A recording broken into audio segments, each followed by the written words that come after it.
What is up, everyone, and welcome to another exciting installment of Previews and Predictions, which is your favorite show on the internet, where I talk about the biggest games that are happening around the world this weekend, and where you have the distinct honor and chance to win some free stuff. And we're going to start with Tottenham versus Liverpool. In the first Merseyside versus North London clash of the day, Spurs welcomed the Reds to Wembley, where Spurs finally won their first league game of the season last weekend, and then they followed it up with a super performance against the reigning Champions League champions. Champions League champions. Does that sound weird?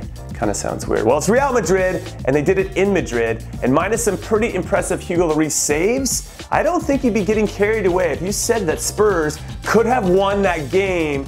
So the team must have left the Bernabeu feeling pretty good about themselves in the 1-1 draw, which had to be a big boost in confidence. So they could hang with anybody. Liverpool, on the other hand, let's call it this hand, scored 7 past Maribor away from home in the Champions League, which is a joint record for the highest away win ever. But that's not the impressive part. The impressive part is Liverpool have now gone 2 games without conceding a goal. Yes! 2 games in a row, and that is something they should be very proud of, even though those 2 opponents were Manchester United, who didn't try to attack at all, and Maribor. And Maribor is Maribor, so you have to take that into consideration. But the stats are the stats, and those need to be respected. Anyway, I fully expect a brilliant end-to-end affair since both managers favor a high-pressing, high-intensity game with wide players flying up and down the flanks, and Big Daddy Kane matching goals with Salah and Coutinho, so my gut is telling me, my gut is down here, that Spurs are going to win 3-2 in this one because Liverpool's defense is going to correct itself and act like Liverpool's defense again. That said, Jurgen Klopp is pretty good against the top 6 teams in the league. Did I just make a mistake? And up next, it's the other Merseyside versus North London clash, Everton versus Arsenal. And honestly, this game is about one person and one person only. Everton manager Ronald Koeman, because it is a must-win game for him. And it's at home. And it's after he spent a buttload of money this summer, but yet his team has only scored 5 goals in the league, 3 of which were scored by that aging wonder, Wayne Rooney. And they've only kept 1 clean sheet all season and in all competitions, and it was against Sunderland in the League Cup, which is a terrible stat. You just feel like with the guys on their team, they should be a little bit better. And now they're currently 16th in the table, which is way below what I predicted them to be in my preview. And if you take in their position in the Europa League, it's not any better there either, since they only have 1 point after 3 games, which is the worst start by any English club in Europe. And how does this guy still have a job? I'm not really sure, but if he loses this one to the Gunners, who've only scored 1 league goal on the road all season to go with their 0 wins. Yes, that is right. Arsenal have won no games on the road in the league this season. I really feel like Koeman should resign before he gets fired. So my prediction, if I can calm down just a little bit, will probably be some lame 1-1 draw. And now let's head to France for Le Classique, which pits Marseille versus PSG, and which is easily the biggest derby in France, or it was, until PSG got some oil money behind them, because Marseille not only lost 5-1 the last time these 2 clubs met, they're currently on a 14-game winless run against PSG, which is a total of 12 defeats and 2 draws. And with PSG being even better than they have been at any point in their history, and yes, I'm saying that, I'm pretty sure that Marseille's winless streak is going to continue over the weekend, because let's be honest, the only thing or only team that's going to stop PSG this season is themselves. So despite some early who's going to take the penalties drama between Neymar and Cavani, I don't think this team is ready to implode just yet. So I like PSG to win this one, 3-1. And now we're going to head to the country that looks like a boot for Napoli versus Inter Milan. And because we all know this game is going to be lit fan between 2 of the best teams in Serie A, I'm going to send it over to my lit fan big game expert Adrian from Rabona TV to break it all down. So take it away, Adrian. 2 points separate these 2 teams at the top of the Calcio A, with Napoli boasting a perfect record of 8 wins from 8. The only blemish on Inter's record is the 1-1 draw against 7th placed Bologna Boys FC. That said, Inter have had a tough time against Napoli in the past, as Napoli are undefeated in their last 14 of 15 home matches against Inter, with Inter's sole win away in that period coming in the Coppa Italia in 2016. Perisic and Icardi are always lethal together, with Perisic setting up Icardi 13 times since the 2015-16 season. But Jorginho and Alan were rested against Manchester City, so they're back in the lineup, and I think that will be enough for Napoli just to edge this one 2-1. Jimmy, who you got? Well, Adrian, I got who you got because I feel like you got this previews and predictions thing down pat, but I think you should stop stealing my favorite scoreline of 2-1 and say 3-2 instead.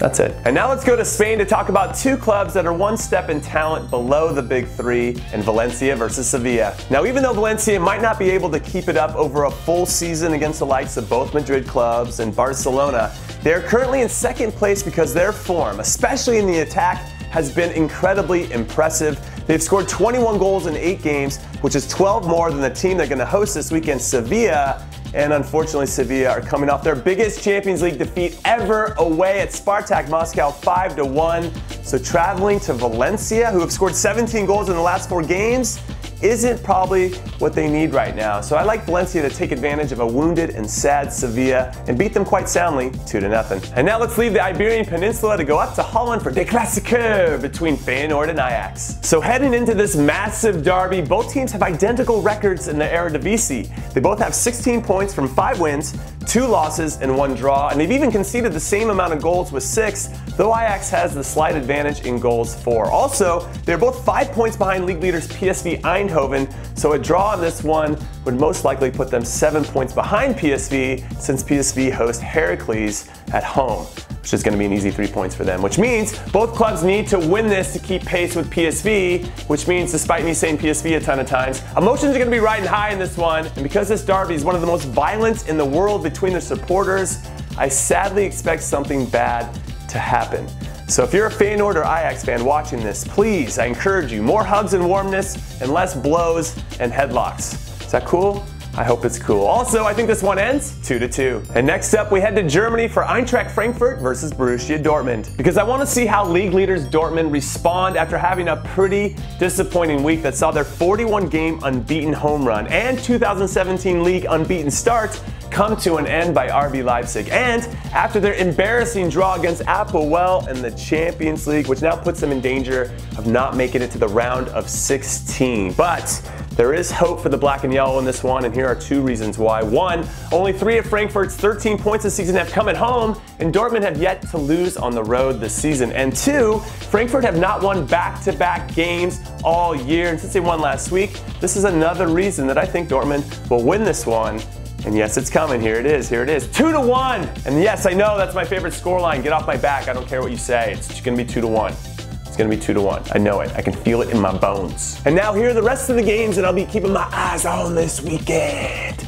Oh yeah. Like every single game in Major League Soccer, because it's the final day of the regular season. Decision day. Decisions are going to be made, and there are some very meaningful matchups that are going to determine who makes the playoffs and who doesn't. But my 2 favorite are the San Jose Earthquakes versus the Minnesota United. I don't know if you put the in front of Minnesota United, because San Jose has a -22 goal differential, which is god-awful. Yes, if they beat Minnesota at home, they're going to make the playoffs, which is unreal. And then the 3rd place Portland Timbers are hosting their Cascadia Cup rivals and the top of the table leaders in the Western Conference, the Vancouver Whitecaps. So if Portland wins, they would jump ahead of Vancouver and potentially their other rivals, the 2nd place Seattle Sounders, to win the conference and get home field advantage. So there's just a lot to play for a lot of different teams. And I should mention that Toronto and Atlanta are playing against each other, and they both have incredible attacking teams. So if that game doesn't end 5-4, I'm going to be very disappointed. Also, I'll be in New York City at Major League Soccer's world headquarters